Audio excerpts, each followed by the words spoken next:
You talk about performance without a purpose. What's that?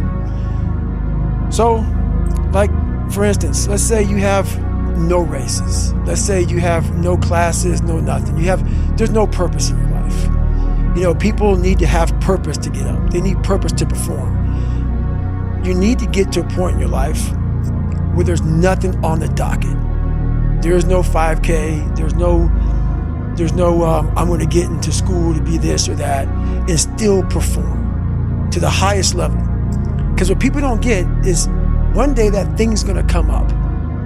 And if you're not constantly performing without purpose, you're not going to be ready when the time comes.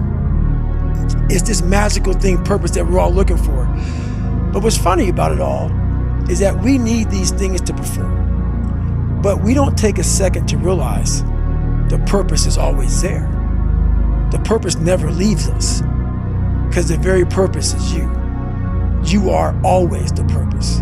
There may be another purpose, like being a SEAL or going to college or whatever, but the main purpose in life is you. So if you wake up in the morning and you don't want to do something, you don't care enough about yourself. And that's what you need to really research is, man, why am I not doing this for myself? Because that is the number one purpose in life, is to better oneself.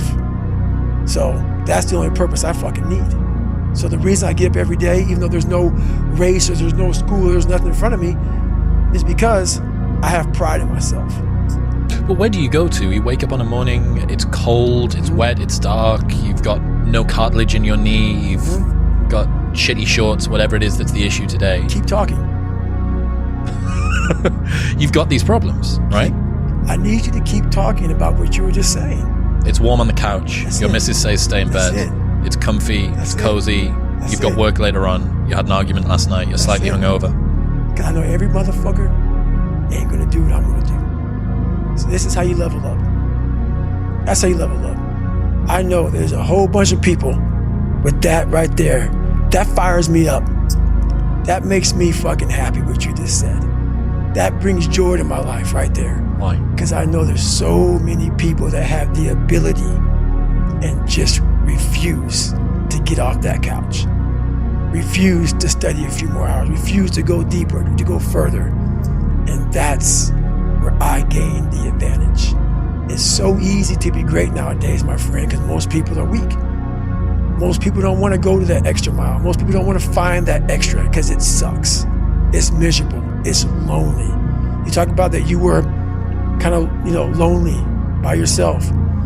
I was the same way. And that used to hurt me growing up. Now I fucking thrive in that shit. That's the only place to be. Well, that was one of the things that is so surprising about growing up through difficulty.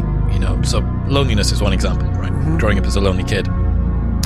What you realize is a lot of the things that you feared or hated or embarrassed about as a child end up being the genesis of the things that you're most proud about as an adult. Mm-hmm. So the fact that you can work and thrive in solitude gives you the opportunity to be able to move to America and start a podcast, or decide to do Hell Week 3 times in a row, or it doesn't matter how long or dark the course is, you're just going to stay.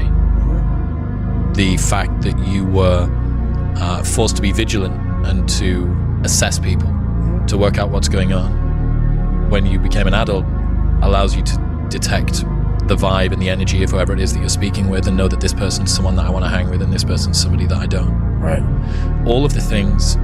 In fact, I would go as far as to say there's not one thing in my life that I see as a pure advantage that doesn't have a dark side to it, that came about at some other point as well. Right.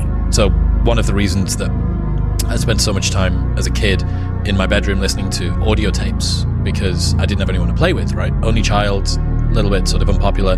Right. So I'd be in my bedroom listening to audio tapes. We'd go to the library every 2 weeks and we'd take the tapes back and we'd get new tapes and I'd bring them and listen to them again. Right. But you roll the clock forward 20 years and what's the 2023 version of an audio tape? It's a podcast. It's a podcast. That's right. A lot of the things that you love and value in yourself in adulthood are the light side of something that you were ashamed, fearful, disgusted by when you were younger. Yeah, I mean, I think that comes from overcoming. A lot of people, wonder, how did you become this? How did you become so vulnerable? How are you doing a podcast now when you were this kid? You overcame things. You fought them. And now this is what happens. This is on the other side of overcoming.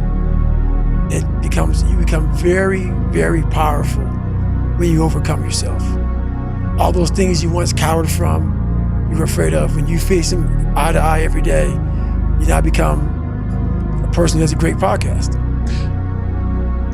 Let's say that there's someone listening who resonates with what you're talking about. Mm-hmm. They've been through trauma, they've been through hard times, Mm-hmm. but they keep breaking promises to themselves, and they're struggling to get off the couch, and they're having a pity party. Mm-hmm. How can they stop feeling sorry for themselves?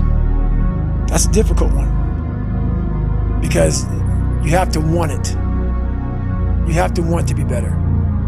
And it starts off with, you have to have pride in yourself. You have to have pride in yourself.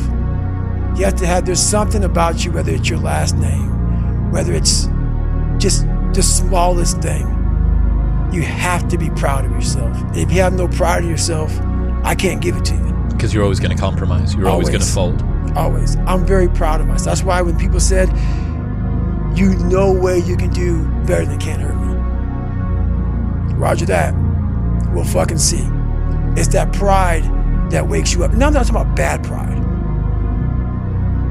I'm the attention to detail for the human being I want to do. I call this thing, like, I want to be the standard. I want to be that guy. Like, every place I went in the military, there was this ethos about how this place is, how we're going to live, how we're going to represent ourselves. And I walked around and I saw that most people didn't live up to that ethos. Like, if you go to whatever company, they had this mission statement on how we want to run our company. I made one for myself on how I want to be. And that is why, if people can make up a mission statement, an ethos in which they want to live by, and every morning you wake up, you hold yourself accountable to that mission, not a company's, your own. Make up your own mission statement. What do you want to be in life? And once you do that, now you can work with somebody to get better. You can work with yourself to get better. But until you know what you want to stand for, you will always just be sitting down. You'll never stand for anything. What's that quote? If you don't stand for something, you'll fall for everything. That's it. It's a true statement. In the book, you talk about Roger that, there being two types of Roger that. I absolutely adore the second type. Received orders given, expect results. That's it. So cool. Above and beyond, more than was expected. That's right. To the letter. That's Roger that. That is, for me, what Roger that means. Received orders given. Yep. Expect results. Expect results. That's right. So fucking dope. That is it. That is it. And when you hear that from somebody who gets it, you know it because you can look in their eyes. You feel that energy, man. It connects immediately. They're out here to get a job done. Roger that.